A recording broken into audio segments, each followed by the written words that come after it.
Welcome, weary traveler, worn down amid the noise of the visible world. You lie down, yet the night brings no rest. Instead, your ego remains busy carrying stones of anxiety, replaying every word spoken and every mistake of the past day. This exhaustion does not come from your muscles, but from your attempt to act as the captain in an ocean of the unconscious that you cannot control.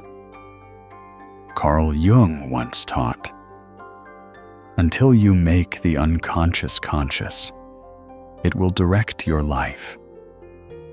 Dreams are not random images. They are letters from the self, the whispers of the soul, trying to show you the path toward wholeness. This video is not merely a collection of stories to lull you into sleep. It is a sanctuary of stillness, where you are invited to lay aside the persona and face the true, original face of who you are. Hello. I am Milo, the one who will accompany you on tonight's journey into the mysterious depths of the soul. We will not seek peace by fighting the darkness, but by listening to it as an old friend. Take a deep breath and set down the raft of control. Your mind is like the sky, and dreams are only clouds drifting through it. Allow them to guide you back home. Sleep deeply, for you are enough, and you have always been enough. The journey into the land of symbols begins now. Sleep in modern life is often regarded as a compulsory shutdown of the body, a biological pause between two busy days. We sleep to restore energy so that tomorrow we can keep running, keep straining ourselves under roles and expectations. But through the lens of Carl Jung, this understanding barely touches the surface. For sleep, in truth, is not the disappearance of consciousness, but the deliberate withdrawal of the ego, allowing a deeper center of the psyche to speak. Jung viewed sleep as a threshold, a fragile boundary between two worlds, the world of light, language, logic, and control, and the world of darkness, images, symbols, and living meaning. When you close your eyes, you do not enter nothingness. You are turning back, returning to the deeper layer where everyday consciousness no longer reigns, where the waking ego, so accustomed to directing, analyzing, and defending, must step aside. Jung once wrote, "The unconscious is not just evil by nature, it is also the source of the highest good." Collected Works, Volume 7. This statement contains a radical reversal of the fear of the unconscious that modern people so often carry. We fear letting go of control. We fear sinking into sleep as though we were afraid of losing ourselves. But Jung affirmed the opposite. It is precisely in the moment when the ego retreats that the deepest source of goodness gains the chance to self-regulate, to heal, and to restore order to the entire psyche. Sleep, therefore, is not passivity. It is a movement against the current. By day, we live in the world of becoming good enough, strong enough, right enough, recognized enough. By night, the psyche invites us back to being ourselves uncut by roles. Jung called this state a return to the primordial foundation of the psyche, where a person no longer has to prove anything. At this very threshold, language begins to fail. The sharp concepts of daytime become clumsy before the symbolic flow of the unconscious. Memories that once seemed clear grow dim, making room for images, sensations, and inner movements. Jung emphasized that the unconscious does not speak in words, but in living images, and sleep is the necessary condition for that language to arise. Man's conscious mind may be likened to an eye that perceives only a narrow segment of reality. Collected Works, Vol. 9. If waking consciousness sees only a narrow slice of life, sleep opens the entire remaining depth, not to create chaos, but to compensate. What has been forgotten, repressed, or excessively inflated during the day seeks its return at night. At this deeper level, the psyche does not judge. It seeks balance. That is why many people feel a vague unease before sleep. Not because sleep is dangerous, but because the ego fears losing its throne. When control dissolves, the ego is no longer the center. And Jung stated clearly that humanity's greatest resistance is not to evil, but to inner truth.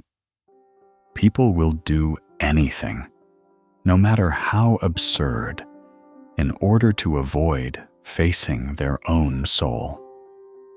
Collected Works, Vol. 7. The threshold of sleep is precisely that moment of encounter, not through reason, but through letting go. Not through effort, but through permission. Permission to no longer be the controller. Permission for the psyche to self-regulate according to its own rhythm. In this sense, sleep does not take you out of life. It brings you back to the center. Jung called that center the self, a living order that encompasses both consciousness and the unconscious. When the ego knows how to rest at the right moment, the self can operate. And this operation is not noisy. It unfolds in silence, in dreams, in images that seem meaningless, yet carry profound existential weight. The self is not only the center, but also the circumference of the whole personality. Collected Works, Vol. 12. Thus, every time you enter sleep, you do not disappear. You return. You return to an order wider than the small ego struggling in the world.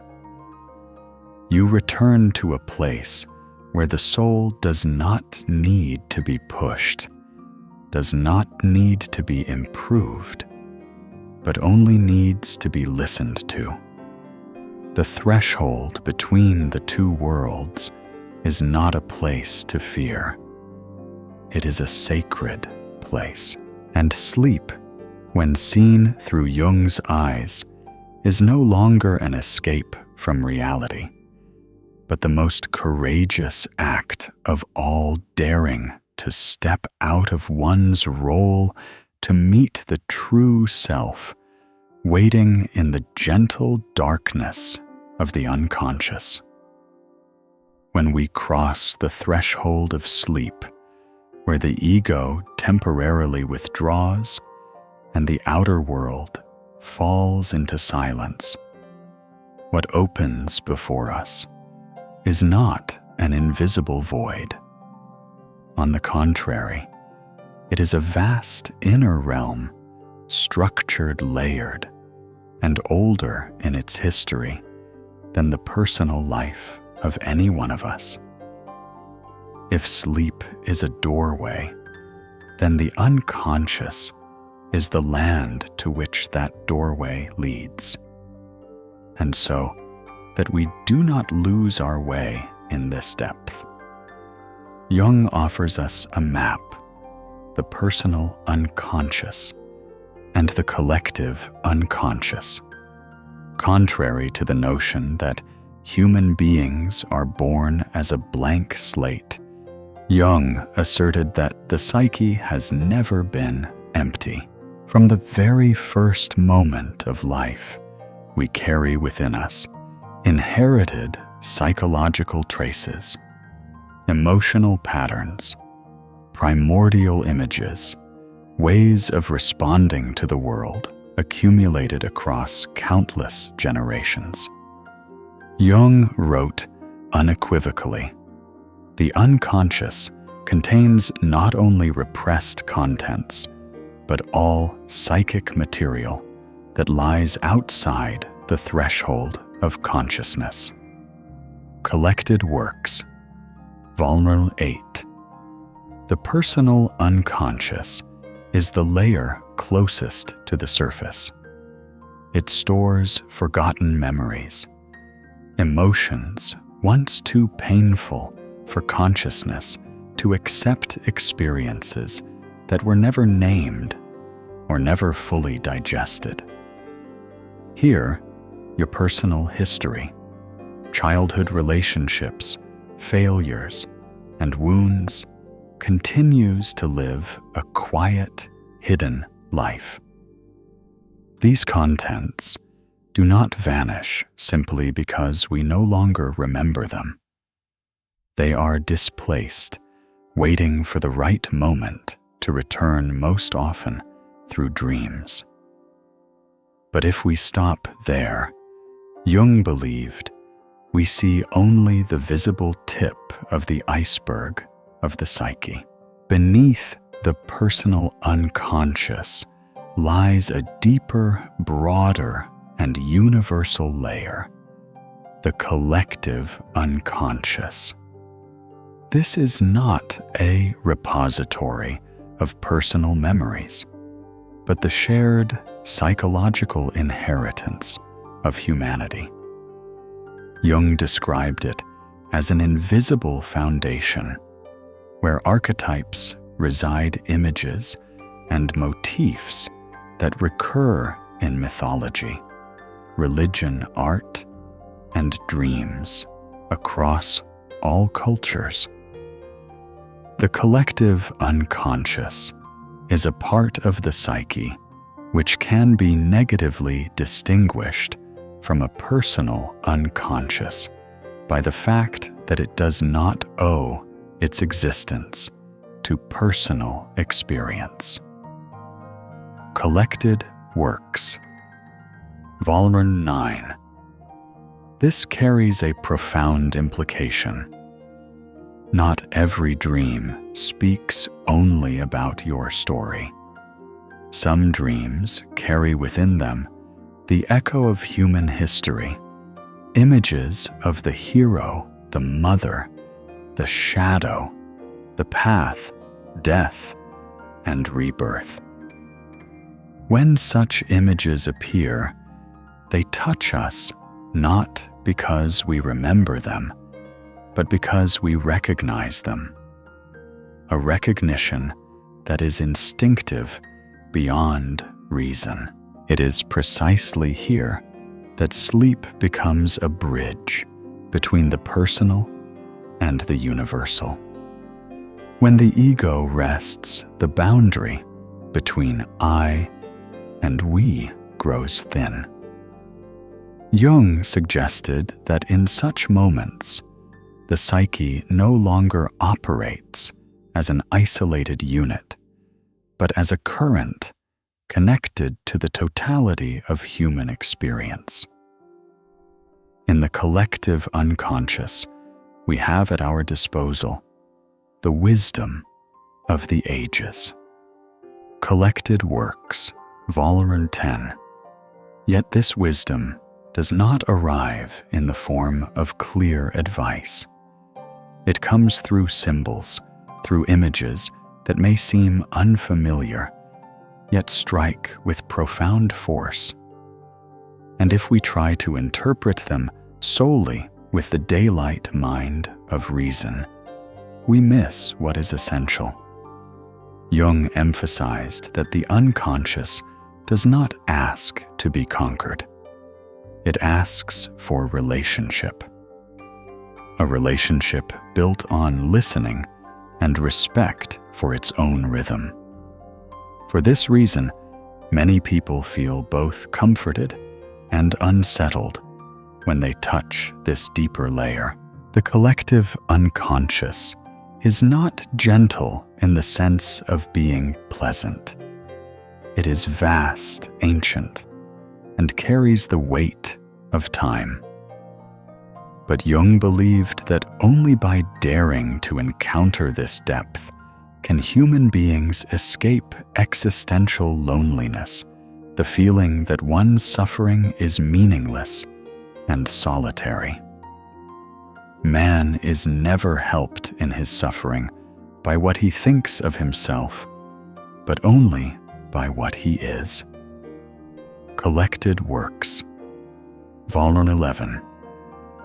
Seen in this light, the map of the soul is not a tool for control, but an invitation to reorient oneself. We are not merely the sum of personal memories. We are a link in the long chain of human experience. Dreams, when viewed through Jung's eyes, become the place where these two layers of the unconscious meet the private and the eternal, the personal and the universal. And so, from the threshold of sleep in Part 1, we move deeper into the interior of the soul. In Part 2, not to search for quick answers, but to learn how to walk in darkness without panic. For when we understand that we are not empty, that within us lives an entire living history, sleep is no longer a fall into the unknown. It becomes a return with direction, a journey guided by the ancient memory of humanity itself. When we hold in our hands the map of the soul, where the personal unconscious and the collective unconscious interweave like two living geological layers, an inevitable question arises. Why does the unconscious speak to us through dreams? And more deeply, still, what is it trying to correct within us? From here, Jung leads us to a central principle, subtle yet decisive compensation. Dreams do not come to decorate the night. They come to restore balance to a conscious attitude that has gone astray. For Jung, the psyche is a self-regulating system. When daytime consciousness becomes too one-sided, too rational, too arrogant, too controlling, or too denying, the unconscious responds. But this response does not appear as argument or command. It emerges in the form of opposing images, silent yet powerful. Jung wrote, "Dreams are the compensations for the conscious attitude." Collected Works. Volume 8. Compensation, therefore, does not mean punishment. It is an attempt at healing. When the conscious ego exaggerates one side of life, the unconscious introduces into dreams the side that has been neglected. A person living with rigid self-confidence may dream of being small, exposed, vulnerable. Someone who constantly pleases others may dream of violent outbursts of anger, not to humiliate or frighten, but to restore wholeness to the psychological picture. What is crucial is this: dreams do not speak directly. They do not tell you, "Be more humble," or "Allow yourself to be weak." They give you the experience of what is missing. For Jung held that psychological transformation does not occur through moral advice, but through living inner experience.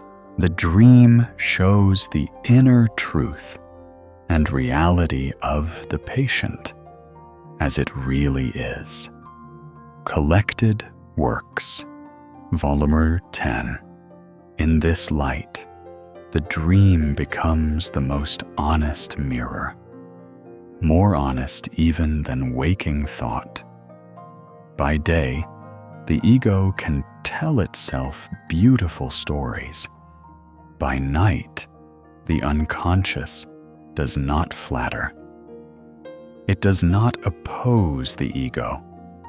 It supplements what the ego fails to recognize.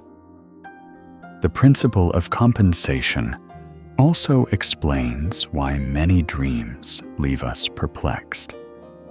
We enter sleep believing that we know ourselves well. Yet the dream presents a contradictory image, and that contradiction exposes the gap between who we think we are and how we are actually living. Jung emphasized that this tension is necessary. Without compensation, there is no development. There is no coming to consciousness without pain. Collected Works, Volume 9. For many people, acknowledging the compensatory function of dreams marks a turning point. It ends the battle with the unconscious. Instead of asking, "Why did I dream something so strange?" we begin to ask, "What in my conscious life is in need of balance?" That question does not demand an immediate answer. It only needs to open an attitude of listening. Jung also warned that compensation is not always gentle. When the distortion of consciousness persists, the unconscious may intensify its imagery. Dreams become vivid, even violent, not because the unconscious is rebelling, but because it has not been heard. The unconscious is not a supplementary mind, but a psychic system that is in its own way just as vital and significant as consciousness. Collected Works, Volume 7. In modern life, where people are pressured to be consistent, efficient, and constantly in control. The compensatory function of dreams becomes even more crucial. Dreams return to us what has been abandoned.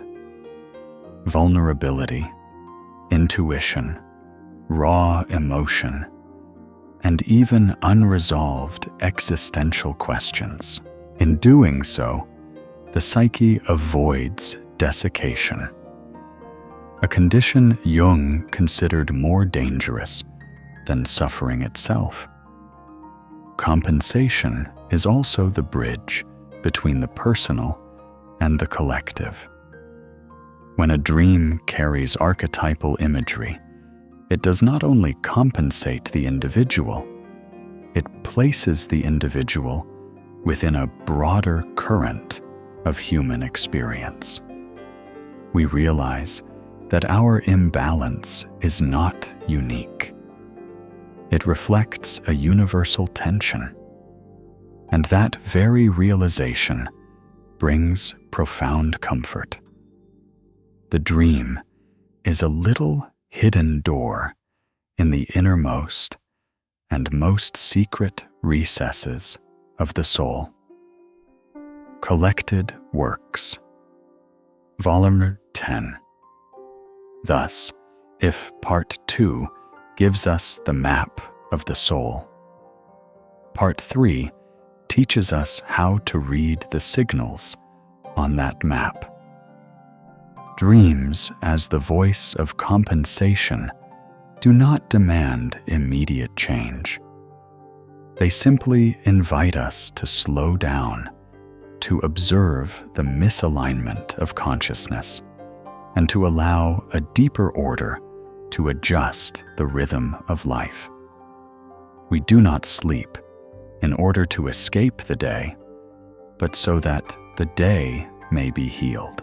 And in the silence of night, dreams perform their quietest yet most necessary work, returning the human being to balance where growth does not arise from extremity, but from harmony between the opposing aspects of the self. Once we recognize that dreams are not random chaos, but the compensatory voice of the unconscious, a quiet effort to restore balance to conscious life. A deeper question arises. Why does the unconscious choose to speak in images rather than in words? Why does it not speak plainly, explain itself, or argue its case? Jung's answer leads us to the very nature of the soul's language symbol and metaphor. The unconscious, according to Jung, does not think conceptually. It does not operate through linear logic or analytical language. Those tools belong to daytime consciousness, to the ego. When the ego withdraws in sleep, our familiar language becomes powerless, and it is precisely in this powerlessness that an older form of communication emerges, the language of living images. Jung wrote, "The unconscious speaks in symbols."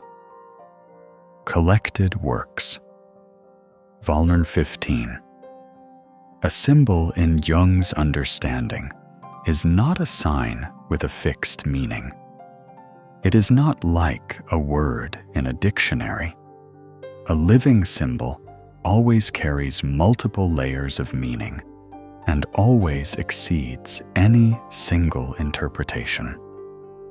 The moment we try to explain a symbol completely, it dies.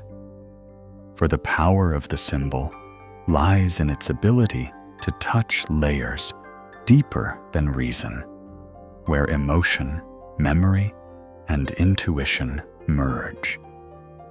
For this reason, Jung warned us against decoding dreams as if they were mechanical ciphers.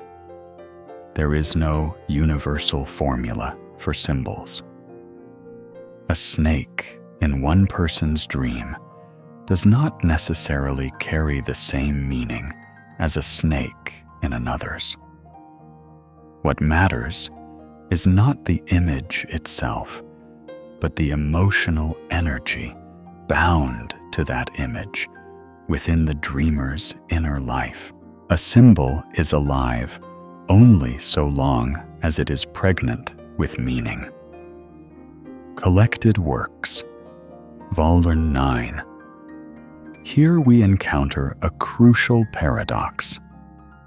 Consciousness is often poorer than the unconscious. Consciousness requires clarity, division, singular meaning. But the life of the psyche is not singular. It is rich, contradictory, layered. The symbol, with its capacity to hold opposites, becomes the only medium capable of carrying this richness without distorting it. When someone dreams of being lost in a forest, the unconscious is not merely speaking of confusion. It simultaneously evokes fear, the possibility of exploration, danger, and the potential for transformation. The forest is both a place of disorientation and a place of new beginnings. One image, many dimensions. And it is precisely this multidimensionality that gives dreams their lasting impact, even when we do not fully understand them. Jung believed that symbols are the bridge between consciousness and the unconscious, not a bridge to be crossed quickly, but a bridge on which one pauses, observes, and allows the two worlds to enter into dialogue.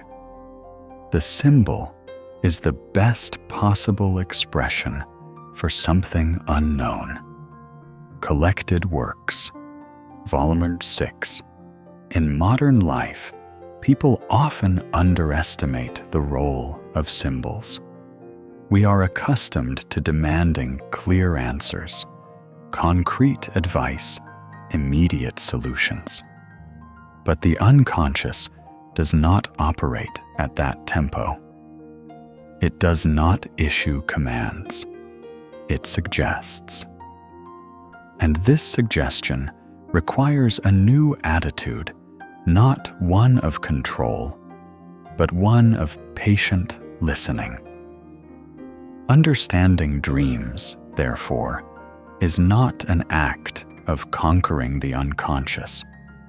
It is an education in language, learning how to remain with images without rushing to conclusions.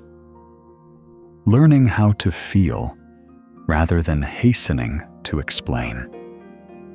Jung emphasized that if we impose daylight logic upon nocturnal symbols, we impoverish the message of the soul. The intellect has no business in the realm of the unconscious. Collected Works, Volume 8. This is especially important for the healing function of dreams. A symbol does not heal by being correctly understood, but by being lived with. When an image from a dream continues to haunt us, returning again and again, this is not a failure. It is a sign that the symbol has not yet been fully received, not by thought, but by inner presence. From this perspective, dreams are like letters written in invisible ink. We cannot read them, under the harsh light of reason, but by the gentle light of intuition. Each night, the soul sends out these letters not to instruct, not to judge, but to keep the human being from becoming severed from the depth of their own being. Dreams are the guiding words of the soul. Collected Works, Volume 10. Thus, if Part 3 helps us understand why dreams appear as a compensatory mechanism, Part 4 invites us to learn the language that mechanism uses. Not the language of certainty, but the language of possibility. Not the language of answers, but the language of living questions. When we allow symbols to exist within inner life without being suffocated by hurried interpretation, dreams begin to do their proper work, expanding consciousness, not by adding information, but by enriching the depth of experience. And in the silence of night, when reason rests, the soul can finally speak in its mother tongue. Symbol. Once we have learned to listen to the language of symbols, the mother tongue of the soul, another phenomenon gradually reveals itself in dream life. Not all dreams carry the same weight. Some dreams pass gently, reflecting the minor collisions of everyday life. But others linger, engrave themselves deeply, and bear a strange gravity, as if they come from a layer deeper than the personal. From here, Jung distinguishes between small dreams and big dreams, messages that do not speak only of private life, but echo the voice of the collective unconscious. Big dreams do not usually arise at random. They appear at moments of transition in youth, when identity has not yet taken shape. In midlife, when old values begin to fracture, or at the edge of death, when questions of meaning rise above all achievements. At such times, conscious life is no longer sufficient to sustain the person, and the unconscious, with its ancient wisdom, intervenes through archetypal images. Jung described this phenomenon with a clear distinction. There are dreams which occur only at certain critical moments in life and which have a special character. Collected Works, Volume 8. What makes these dreams, is not their outward drama, but the universal depth of their content. The dreamer may see themselves entering a deep cave, confronting a dragon, seeking a treasure dying, and being reborn. These images do not belong to a specific personal biography. They are timeless motifs appearing throughout mythology, legend, and religion across cultures. When they surface in an individual dream, it is a sign that a major psychic process has been activated. Myth is the natural and indispensable intermediate stage between unconscious and conscious cognition. Collected Works, Volume 5. Big dreams, therefore, are not meant to resolve minor problems. They reorient the axis of life. They ask where a person stands in the journey of being human, not by social measures, but by the measure of the soul. When someone dreams of the hero, the unconscious is not praising their courage. It is asking, are you living in accordance with your calling? When the dragon appears, it is not merely danger. It is raw energy demanding to be confronted and transformed. Jung emphasized that the power of archetypes lies not in their specific content, but in the psychic energy they carry. These images can evoke fear, awe, even a sense of the sacred, because they do not arise from the small ego, but from the shared foundation of the psyche. Archetypes are the living system of reactions and aptitudes that determine the individual's life in invisible ways. Collected Works, Volume 8. For this reason, the natural response to big dreams is often reverence. The dreamer feels they have touched something that exceeds ordinary life. And Jung believed this feeling is appropriate. Such dreams should not be reduced through simplified interpretation.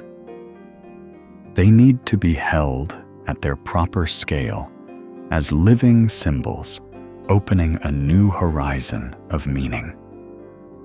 Here, the role of consciousness is not to conquer or fully decode, but to respond. To respond through a change of attitude, through a reorientation of one's way of living, through acknowledging that an old phase is drawing to a close. Jung called this the summons of the individuation process, where a person no longer lives solely by social momentum, but begins to enter into dialogue with a deeper center. Individuation means becoming a single, homogeneous being. Collected Works, Volume 7. Big dreams also carry a paradox. They are both personal and universal. No one else can dream in your place. Yet what you dream touches the timeless questions of humanity. This intersection brings a sense of being upheld. Your crisis is not a personal failure, but part of a shared journey. This does not erase the pain, but it gives pain a context. In modern society, where people are swept into fast rhythms and short-term goals, big dreams are often ignored or diminished. We rush back to normal fearing that if we listen too deeply, we will be forced to change. But Jung warned that ignoring these messages means missing a critical moment. When the call is not heard, the unconscious may repeat itself, even intensifying, until consciousness finally pauses. What we do not make conscious appears in our lives as fate. Collected Works, Volume 9. Thus, if Part 4 taught us the language of the soul, Part 5 brings us to the altitude of its message. Big dreams do not come to beautify the night. They come to mark a turning point. They say it is no longer possible to live as before. It is time for a deeper layer of the human being to take the lead. When we enter sleep and encounter these ancient images, we are not alone. We stand within the current of those who came before us, those who were once afraid, once lost, once called by symbols. And in the sacred silence of night, big dreams whisper the simplest and most powerful truth of all. You are being invited to become more than who you were yesterday. If the big dreams of the previous part mark a turning point in the life of the soul, then at that very turning point, a human being cannot move forward without confronting a crucial figure, the shadow. After the archetypal call rises from the collective unconscious, an unavoidable question appears in the dream. What within me is obstructing this transformation? Jung's answer is anything but comforting. It is those parts of ourselves that have been rejected. Jung called the totality of these qualities the shadow.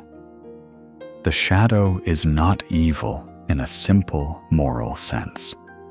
It is everything the ego does not wish to acknowledge about itself: weakness, envy, anger, selfishness, desire, but sometimes also repressed potential, strength, creativity, vital instincts that were never allowed to appear. Jung wrote, "The shadow is a moral problem that challenges the whole ego personality." Collected Works, Volume 9. In daytime life, the ego constructs an acceptable image, the persona, in order to survive in society. Whatever does not fit that image is pushed down into the unconscious. But what is pushed down does not disappear. It accumulates energy, and in dreams, where the persona dissolves, the shadow seeks to appear.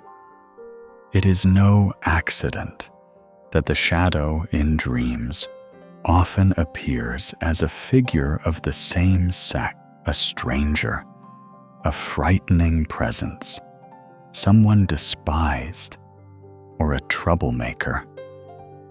This is because the shadow carries qualities the ego refuses to identify as its own.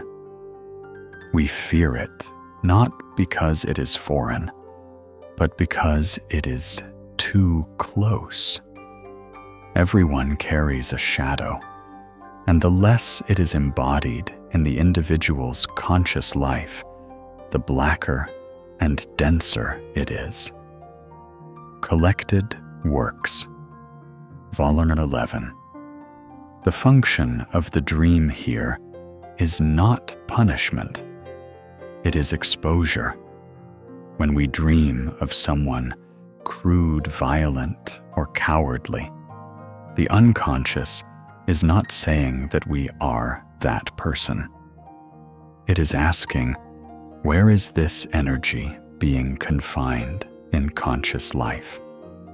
And if it is not acknowledged, it will continue to seek an outlet through impulsive behavior, through projection onto others, or through recurring conflicts. Jung held that projection is the most common mechanism for avoiding the shadow. We see what is bad in others while it is living within us. But dreams withdraw projection. They bring the image back, placing it before us in inner space, where we can no longer blame anyone else. Projection is one of the commonest psychic phenomena. Collected Works, Volume 10. confronting the shadow, therefore, is an act of courage. Not the courage to defeat it, but the courage to recognize it. Jung emphasized that the shadow cannot be eliminated. It can only be integrated. And integration does not mean indulgence. It means becoming conscious, seeing it, acknowledging it, and placing it within a wider order of the psyche. One does not become enlightened by imagining figures of light, but by making the darkness conscious. Collected Works, Volume 13. This statement stands at the center of the entire Jungian healing process. Light does not come from denying darkness, but from bringing darkness into the light of awareness. In dreams, this often unfolds through tense scenarios, being chased, confronting an adversary, or being forced to look directly at someone we despise.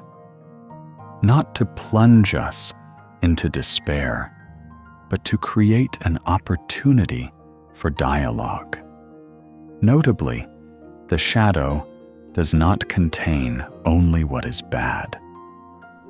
Many people dream of a figure who is powerful, free, daring to say what they themselves do not dare to say.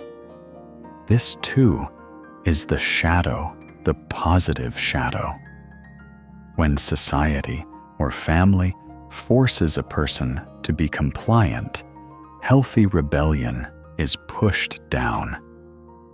Once again, the dream compensates for what is missing.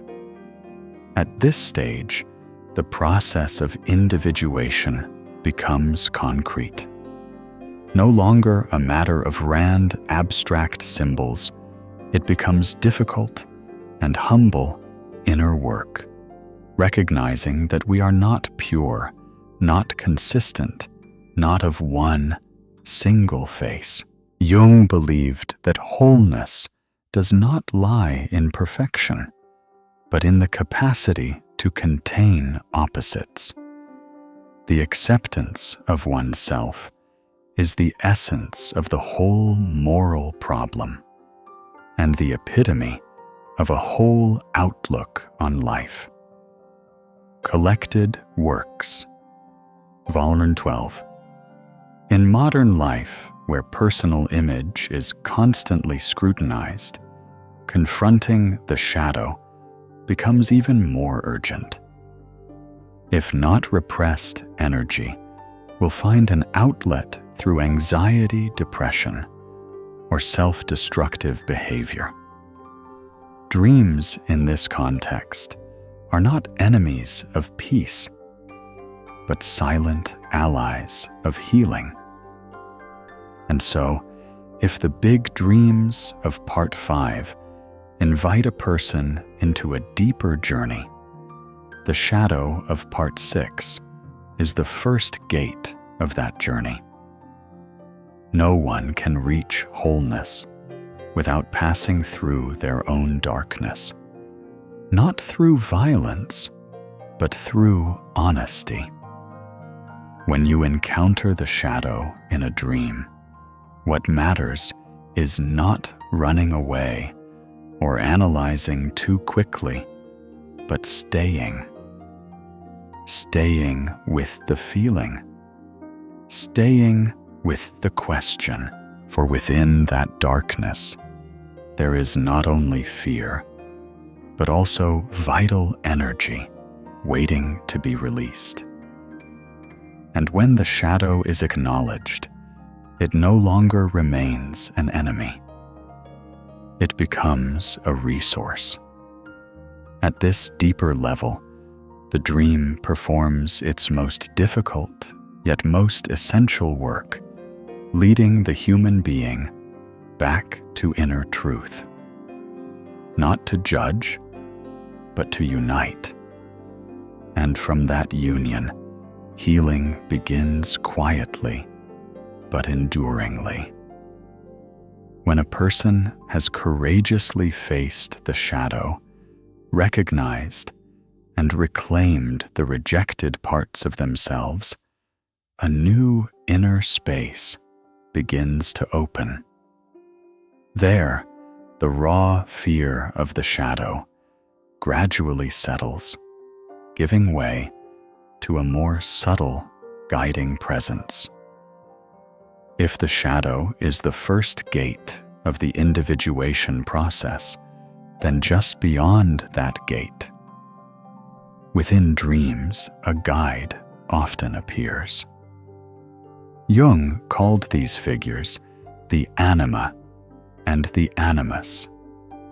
In analytical psychology, the Anima is the archetype of the feminine within a man's psyche, while the Animus is the archetype of the masculine within a woman's psyche. But it would be a serious misunderstanding to treat them merely as concepts of gender. Jung emphasized that this is not a biological matter, but a symbolic psychological structure representing qualities that consciousness has developed in a one-sided way. The anima is not the soul in the dogmatic sense, but a natural archetype. Collected Works, Volume 9. After the shadow is recognized, the anima animus often emerges from the depths of the unconscious in a distinctly different role. No longer an adversary, they appear as intermediary figures, connecting the conscious ego with a wider inner world. In dreams, they may take the form of a mysterious woman, an authoritative man, a lover, a teacher, or a silent interlocutor. They have no fixed shape, but they always carry guiding energy. Jung observed that the anima often represents emotion, intuition, the capacity for relationship and receptivity, while the animus represents thinking orientation, standpoint, and spiritual strength. When a man's consciousness becomes overly rational and rigid, the anima appears to soften it. When a woman's consciousness becomes overly immersed in vague emotion, the animus appears to provide structure. This is the compensatory function operating at a deeper level. The anima is the archetype of life itself. Collected Works, Volume 7, Before Becoming Inner Guides. However, the anima and animus are often projected onto the outer world. We love, hate, idealize, or fear others, not for who they are, but because they carry images of the anima, animus, that have not yet been made conscious. Jung believed that many relationships marked by intense conflict or extreme infatuation are rooted in this projection. Dreams play the role of withdrawing that projection. When the anima, animus, appears within inner space, the person is invited to return to a relationship with themselves. This is a subtle yet decisive shift. Instead of seeking completion outside, we begin an inner dialogue until you make the unconscious conscious. It will direct your life, and you will call it fate. Collected Works, Volume 9. As the anima, animus, is gradually integrated, psychological life begins to move from extremity toward creative balance. Emotion no longer threatens reason, and reason no longer suppresses emotion. A person becomes more flexible, more imaginative, and capable of generating new meaning. Jung regarded this as a turning point, because from this moment onward, individuation is no longer merely the healing of wounds, but the unfolding of potential. What is crucial is that the anima/animus cannot be controlled by willpower. They do not obey the ego's commands. The relationship with them must be built on respect and listening. In dreams, this appears as dialogues, guiding images, whispers that are unclear, yet deeply stirring. The meeting with oneself is at first the meeting with one's own shadow. The anima is the next step. Collected works, Volume 9. This statement reveals the inner sequence Jung observed after the shadow. The animus emerges as the next doorway, leading into the depth of the collective unconscious. Not everyone passes through this doorway at the same time, and it is not always comfortable. For the animus carries ambiguity, paradox, and sometimes instability. Yet it is precisely this instability that breaks the ego's rigid patterns. In modern life, where gender roles and social identities are tightly framed, integrating the animus has become more urgent than ever. It allows a person to move beyond inner fragmentation and live more fully with the entire spectrum of feeling and thought. Jung did not see this as feminizing or masculinizing, but as making the personality whole. Only the paradox comes anywhere near to comprehending the fullness of life. Collected Works, Volume 12. At the deepest level, the anima and animus are not only guides, they are guardians of the threshold leading to the self. When the relationship with them stabilizes, a person is no longer blindly driven by unconscious impulses. Instead, they enter a state of ongoing dialogue with themselves, a state Jung regarded as the foundation of creativity, wisdom, and inner peace. Thus, if Part 6 is the courage to look at what we fear most, Part 7 is learning to trust inner guidance. The anima and animus do not promise an easy path, but they open the true path where a person is no longer split between reason and emotion, between action and meaning. In the silence of sleep, when the outer world no longer makes demands, the inner guide appears. And if we know how to listen, they will not lead us away from ourselves, but guide us back to the center, where balance is no longer an ideal, but a living experience, unfolding night after night. When a person has learned to enter into dialogue with the anima and animus, the subtle guides that connect consciousness with the depths of the collective unconscious, a new movement begins to take shape in dreams. no longer concerned solely with healing the past or balancing the present. Dreams gradually begin to carry a forward-looking orientation. At this point, Jung introduces a function that is often misunderstood, yet profoundly important: the future-oriented or prospective function of dreams.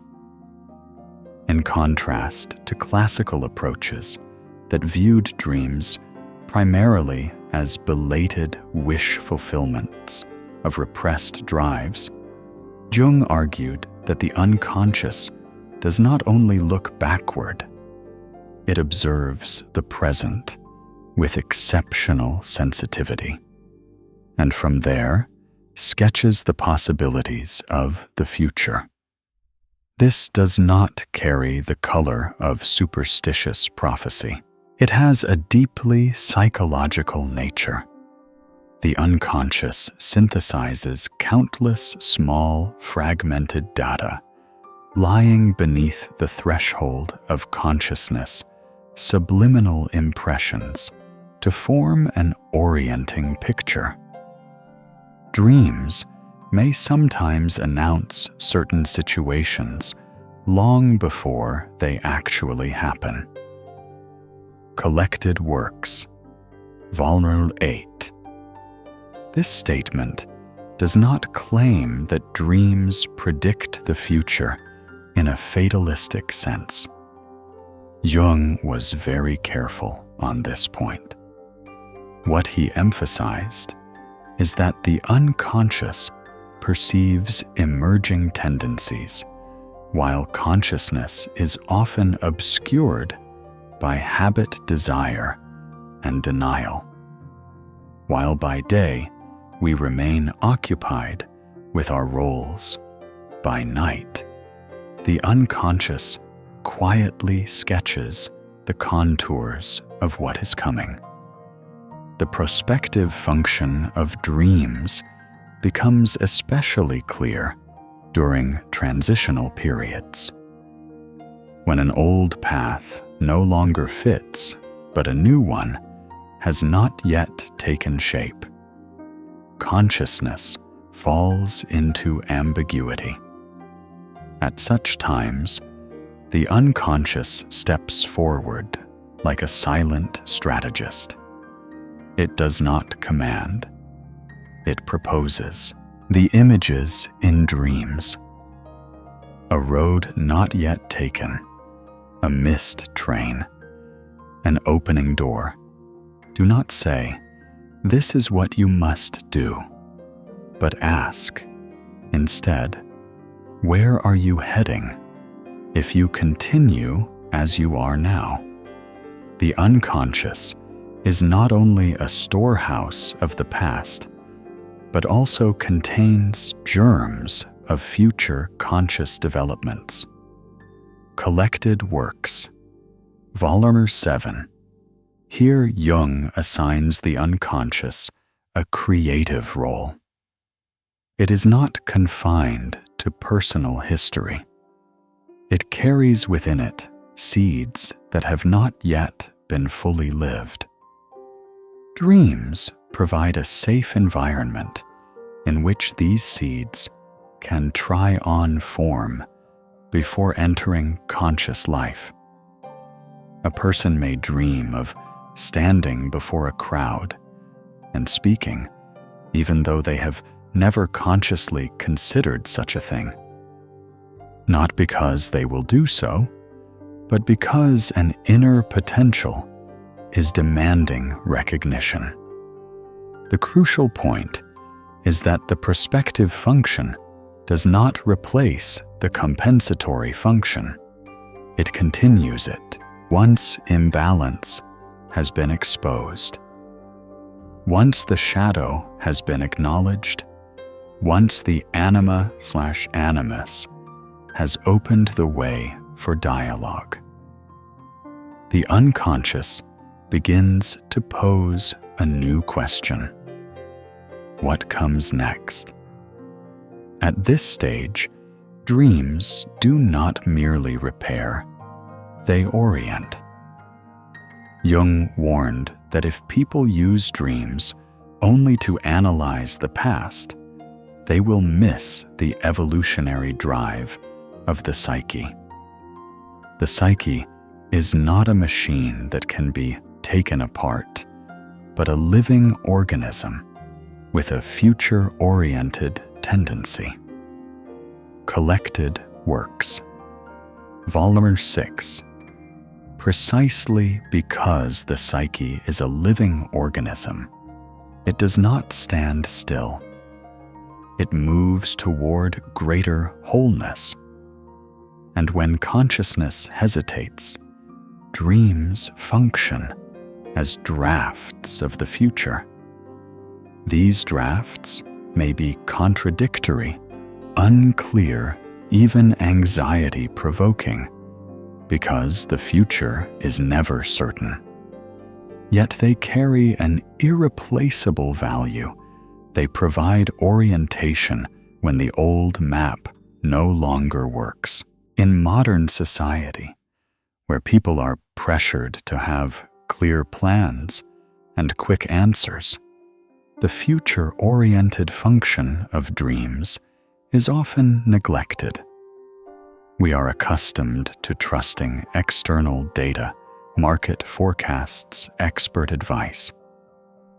But Jung invites us to listen to another source of wisdom, inner wisdom, which is not loud, but enduring. The dream is its own interpreter. Collected Works, Volume 16. This statement reminds us that dreams need not be forced into immediate meaning. When we remain with them long enough, they reveal their own direction, not through words, but through a sense of what is timely. This may take the form of a feeling that one should stop, wait, or prepare for a change that is approaching. The perspective function also explains why many dreams contain warnings. Not to instill fear, but to sharpen awareness. When someone repeatedly dreams of making the same mistake, the unconscious is not condemning them. It is indicating that if present momentum continues, the outcome already has a shape. And it is precisely here that human freedom is preserved. The dream does not decide, it offers a choice. Freedom extends only to the limits of our consciousness. Collected Works, Volume 14. Thus, if Part 7 helps a person find their inner guide, Part 8 teaches them to trust the vision that guide opens, not to chase the future, but to prepare for it with expanded awareness.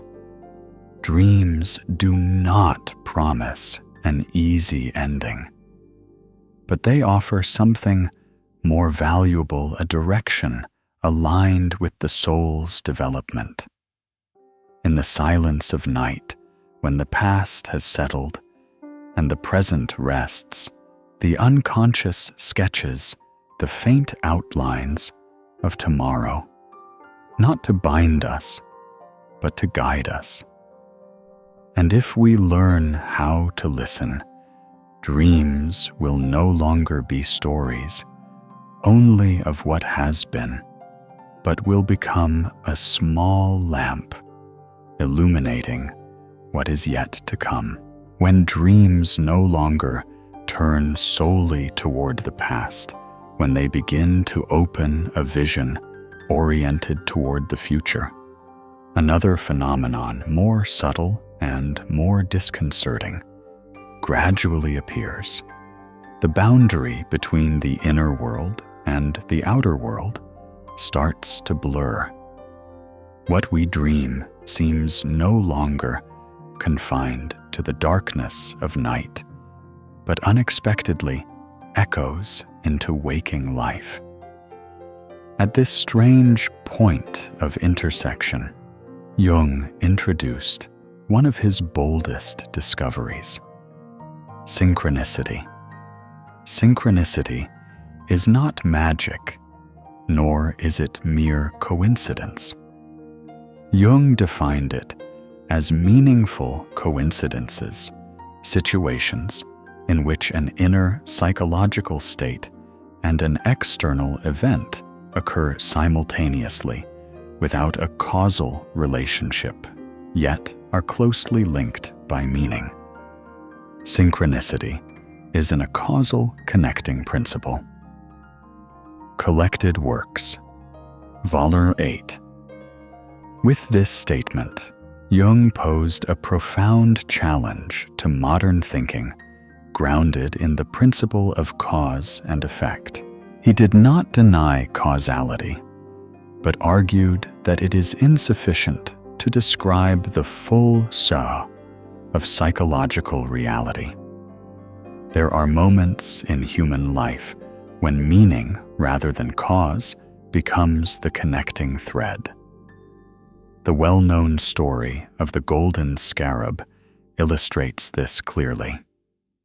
During a therapy session, Jung's patient, highly rational and emotionally closed, was recounting a dream about a golden scarab, when at that very moment, a beetle of strikingly similar appearance struck the window of the consulting room. This event did not prove anything in an empirical scientific sense, but it shattered the patient's defensive rigidity. A crack appeared in the hardened structure of consciousness, and through that crack transformation began. Jung did not regard this as something mystical. He saw it as a moment in which psyche and material world resonated through meaning. Meaningful coincidences are unthinkable as pure chance. Collected Works, Volume 8. What matters here is not the external event itself, but its inner impact. A coincidence becomes synchronicity only when it awakens something within, when it unsettles an old worldview and opens a new dimension of lived experience. Not everyone experiences synchronicity in the same way, and not every coincidence carries meaning. It is the individual's psychological state that determines the voltage of such a moment. Synchronicity often appears when a person is at a threshold, much like the big dreams. When the old is dissolving, when familiar structures can no longer contain experience, the psyche becomes more sensitive to patterns of meaning.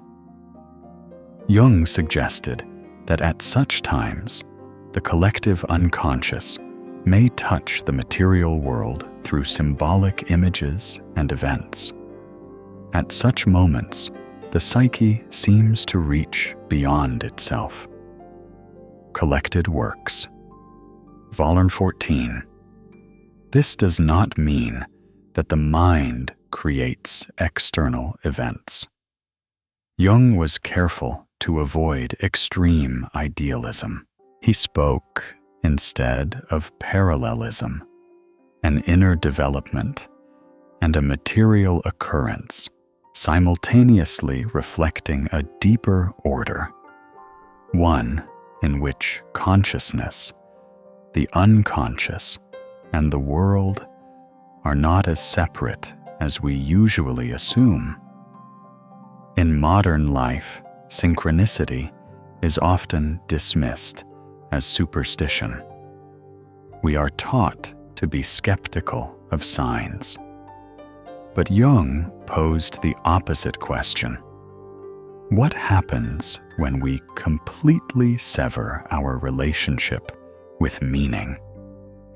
When everything becomes mere randomness, human beings easily fall into existential emptiness.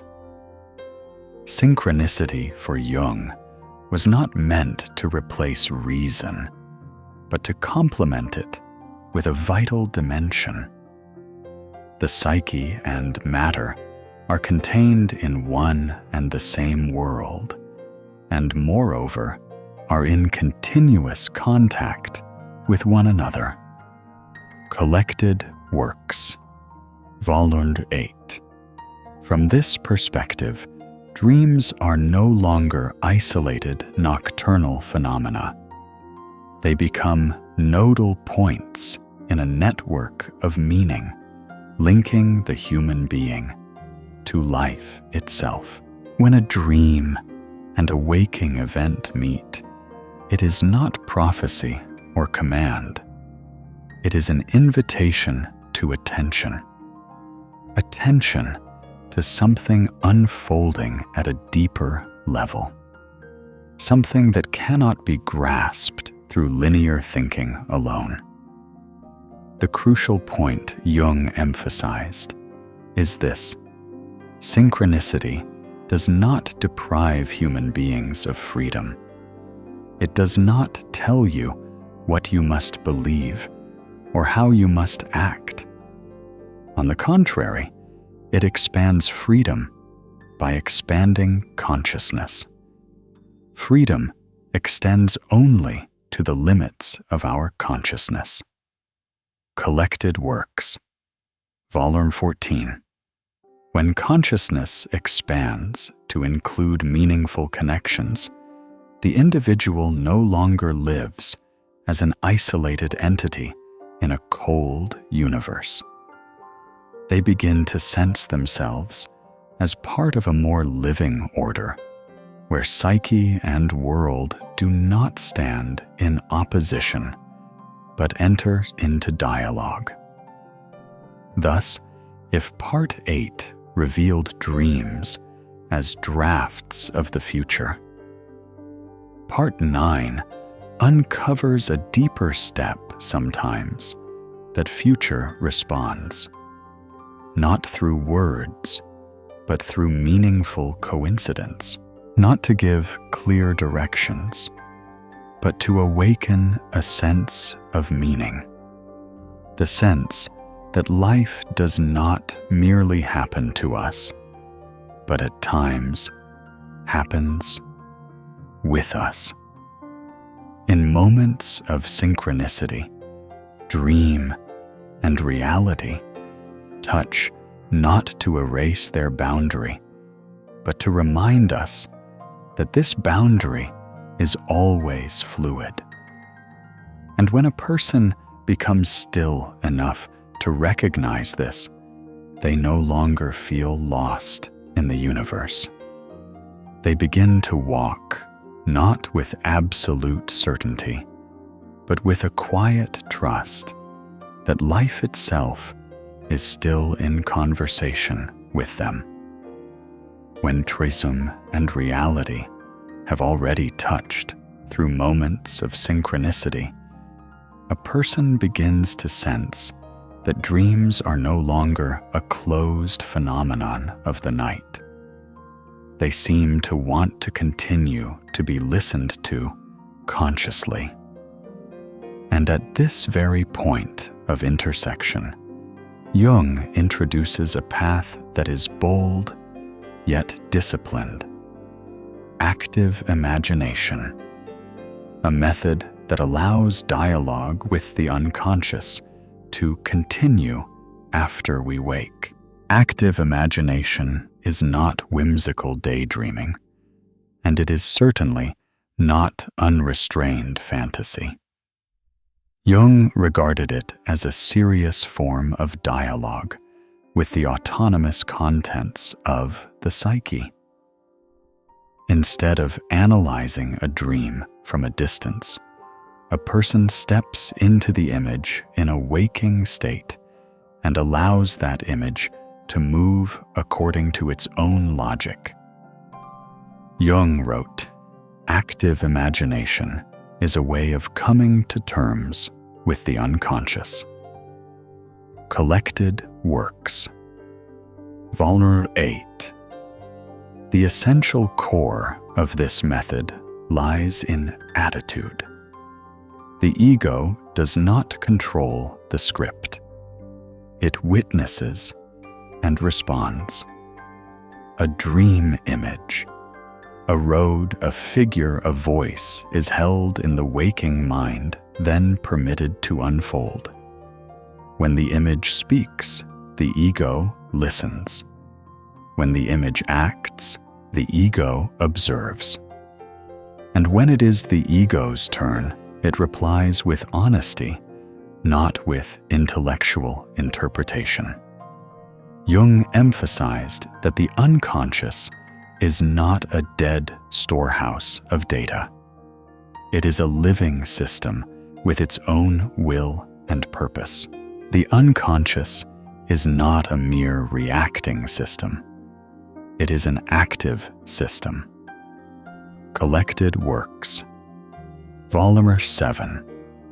Precisely because of this living quality, the unconscious demands relationship, not dissection. Active imagination is a way of establishing that relationship under the safe conditions of consciousness. Unlike dreams where the ego is carried away, here the ego stays present, learning to endure the tension between knowing and not knowing, between control and letting go.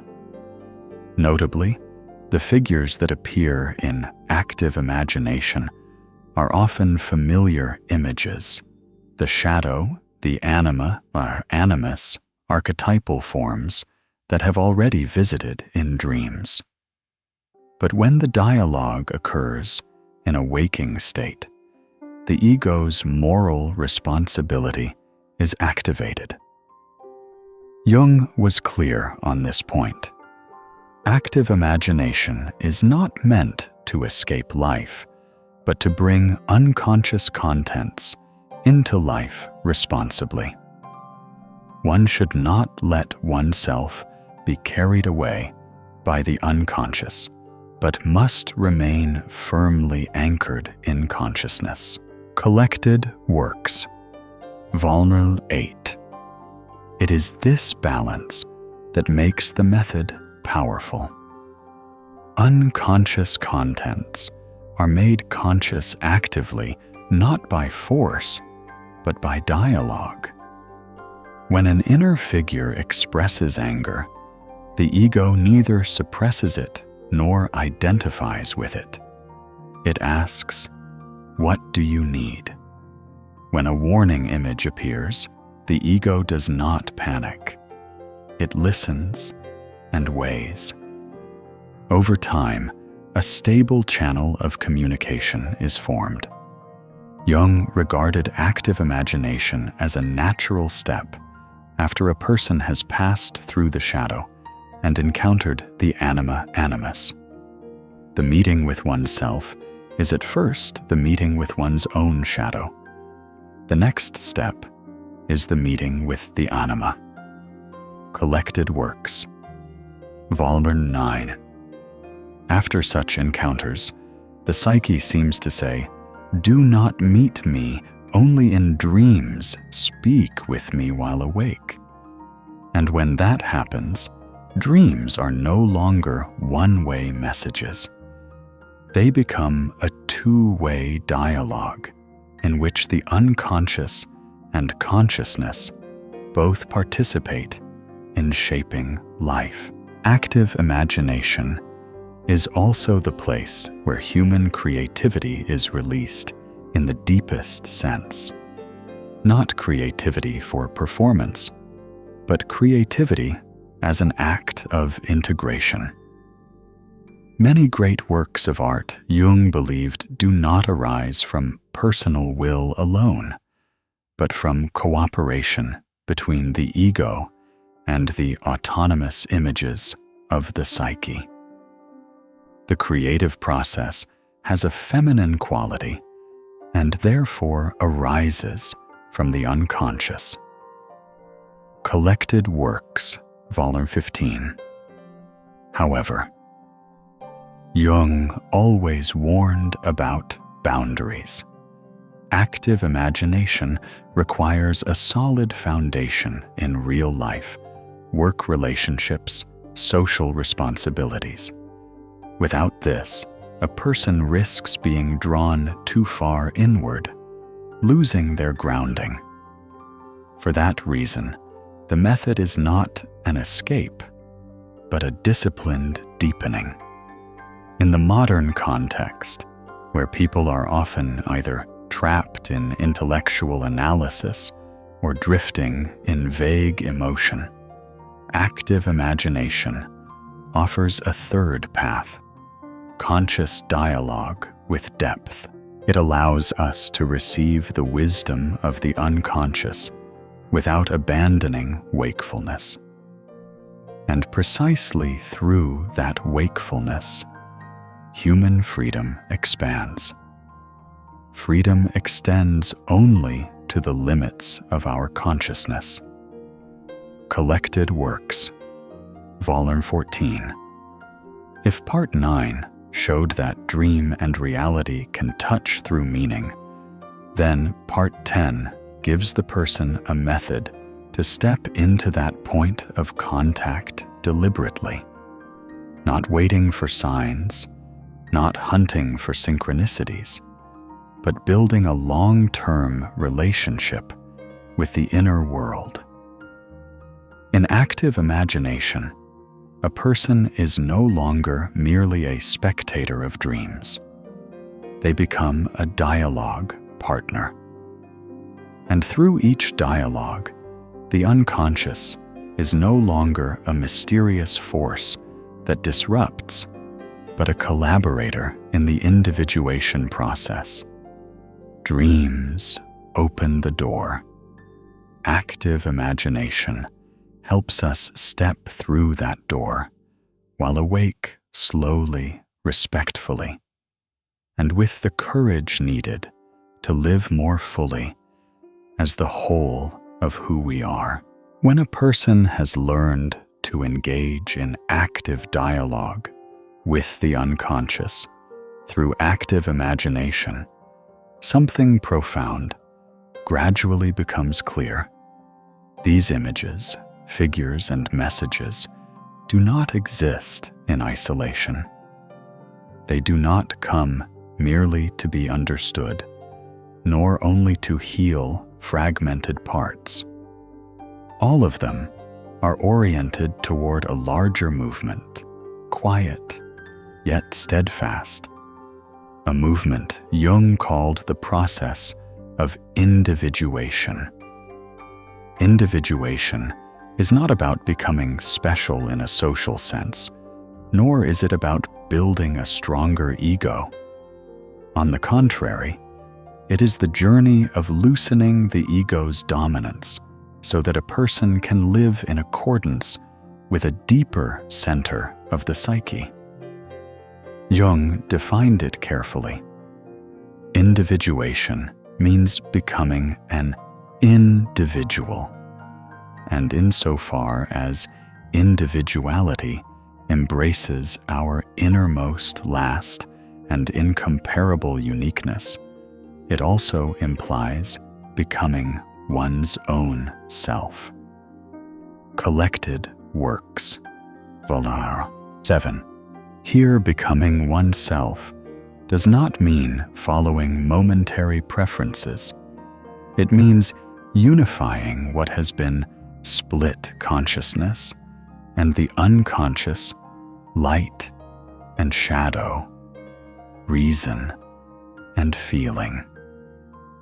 Everything encountered along the dream journey, the shadow, the anima, animus, archetypal images, forward-looking warnings, are intermediate steps toward this unification. Jung emphasized that the goal of psychological life is not the ego. The ego is merely the center of consciousness, necessary but limited. When the ego imagines itself as the supreme center, a person falls into one-sidedness, tension, and inner conflict. Individuation begins when the ego relinquishes the throne and consents to serve a larger order, the self. The self is not only the center, but also the circumference of the whole personality. Collected Works, Volume 12. This statement reveals Jung's central paradox. The self is both coordinating center and encompassing whole. When one lives from the self, there is no longer a need to force artificial consistency. Contradictions are allowed to exist within a creative tension, and it is precisely within that tension that psychic life becomes vivid and authentic. In this process, dreams act as silent builders.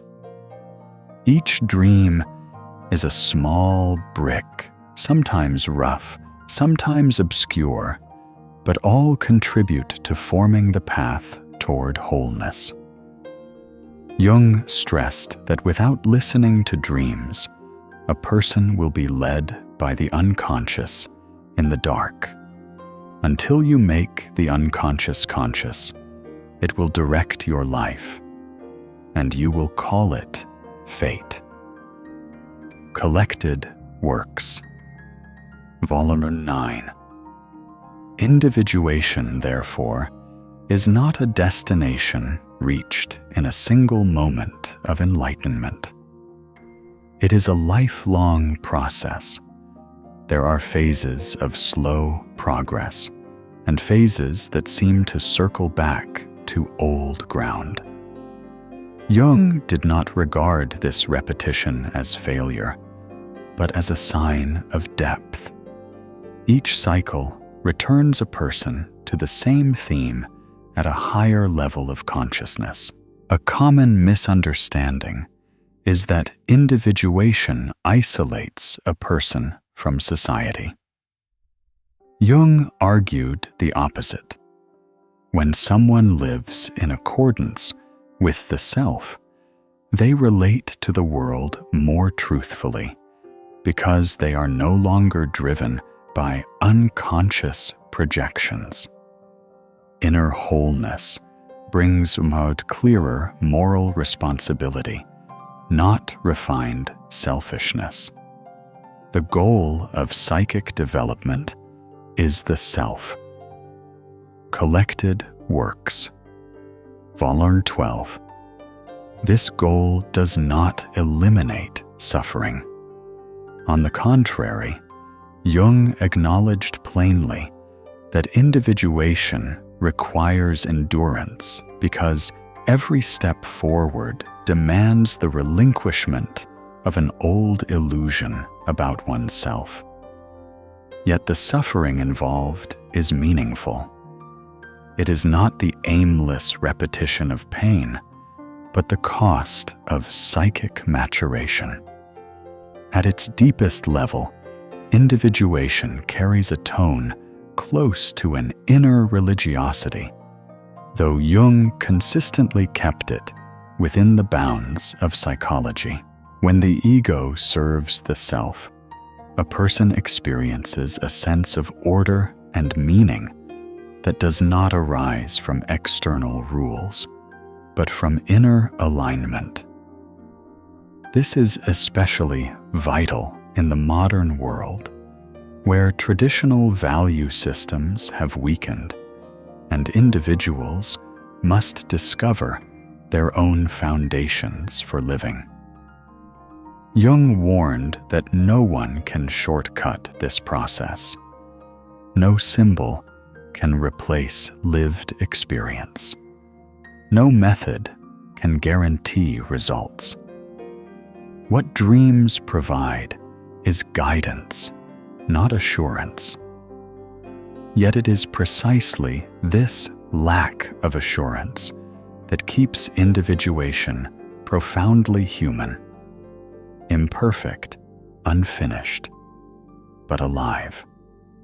Thus, if active imagination in Part 10 is the means of dialoguing with the unconscious while awake, Part 11 reveals the ultimate meaning of that dialogue.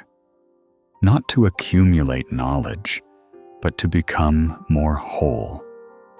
Not for the ego to control better, but for the ego to find its rightful place. In this light, every dream, small or large, has its place. Dreams do not judge where you are. They show how you are being invited to continue. And when a person learns to follow that invitation, not through coercion, but through honest listening, individuation ceases to be an abstract concept. It becomes a way of living. Dreams do not promise easy happiness, but they promise something deeper congruence between the outer person and the inner one. And within that congruence, Jung believed human beings find not perfection, but true wholeness, a state in which every part of the psyche is finally allowed to come home. When the process of individuation has been placed at the center of psychic life, when the ego learns to step down from the throne in order to serve the self, the journey does not end with a declaration or a victory. It ends with a profoundly human gesture, letting go.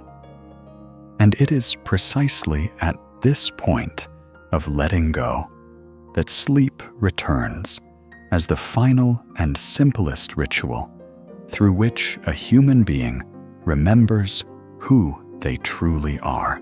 If individuation is the long path of learning to unite opposites, then sleep is the nightly moment in which that union is rehearsed in silence.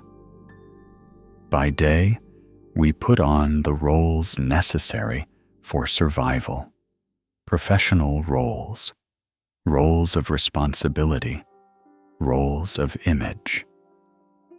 Jung called this outer shell the persona, the social mask that allows us to adapt, but which easily becomes a prison if we forget to take it off.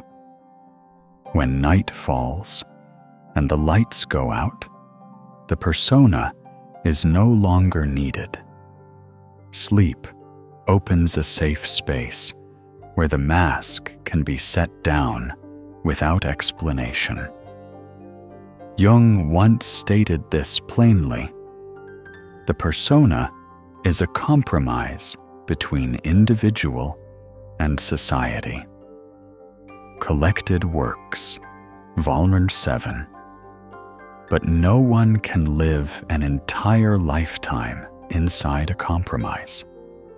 The cost of clinging to the persona is existential exhaustion, the feeling of living without touching one's core. Seen through Jung's lens, sleep is therefore not an escape from reality, but a temporary departure from the stage in order to meet the actor beneath the makeup.